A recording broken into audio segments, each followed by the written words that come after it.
Hello friends, आज हम देखते हैं लिपुलेख विवाद। ये विवाद कैलाश मानसरोवर की यात्रा को ले भारत, चाइना और नेपाल के बीच में है, क्योंकि कैलाश मानसरोवर तिब्बत में चाइना की टेरिटरी में आता है और नेपाल ने इस पर आपत्ति जाहिर करी है भारत और चीन को लेकर।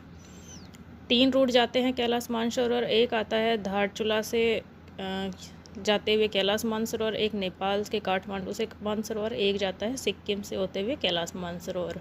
इनमें जो सबसे छोटा रूट है वो फर्स्ट रूट है, 90 किलोमीटर का है, धारचूला से लिपुलेख होते हुए। भारत और नेपाल के मध्य जो विवाद का विषय है, इसका ऐतिहासिक पृष्ठभूमि हम देखते हैं सुगौली की संधि।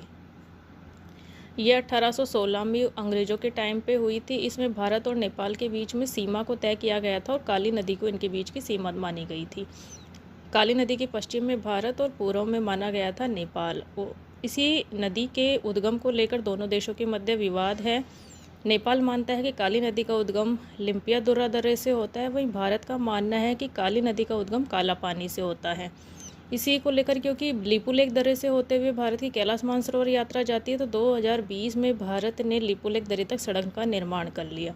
इसके जवाब में नेपाल सरकार ने क्या किया, नया मैप जारी कर दिया, जिसमें काला पानी, लिपुलेख और लिम्पियादुर्रा को शामिल कर दिया।